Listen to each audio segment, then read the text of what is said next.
তাহলে আপনার নাম দেলোয়ারা, জি ধামালকোট বাড়ি, তাই তো? জি 10-11-24 এসেছিলেন গত মাসে।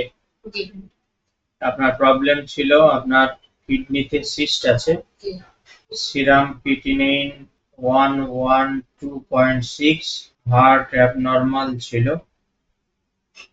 হাঁপ লেগে যেত। ওষুধগুলো খেয়ে কেমন আছেন? এই 1 মাস ওষুধ খেয়ে কেমন আছেন?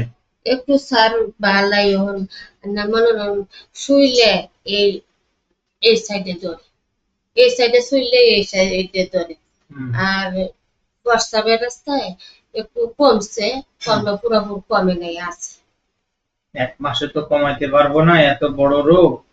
কমছে, কমছে কি আগে কমছে থেকে সেটা বলে। আলহামদুলিল্লাহ কমছে কমছে জি আগের তুলনায় কত পার্সেন্ট কমছে? 100%-এর মধ্যে কমছে অনেকটাই কমছে অনেকটাই কমছে।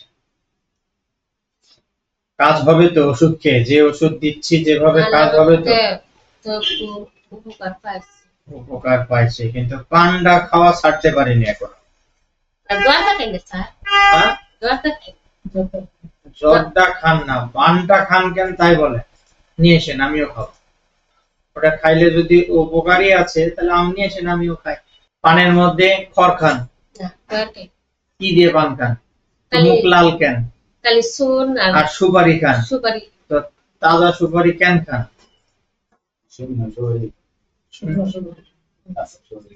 কাঁচা পান খাবেন না, ঠিক আছে? নতুন কোনো কষ্ট বলবেন এই ওষুধগুলো খাওয়াকালীন সময়? নতুন কোনো সমস্যা বা কষ্ট হয়েছে? না নতুন হইলে কিছু এরকম নেই? পর্যাপ্ত পানি খাচ্ছেন? পানি পর্যাপ্ত পানি খাবেন, প্রস্রাব ধরে রাখবেন না, প্রস্রাব লাগা মাত্র প্রস্রাব করে ফেলবেন, ঠিক আছে? ইনশাআল্লাহ আপনি সুস্থ হয়ে যাবেন। বোঝা গেল? আর আমার কথা যদি না মানেন তাহলে যতই ওষুধ খান আর যতই ডাক্তারের কাছে দৌড়ান, কিছু কাজ হইতেন না।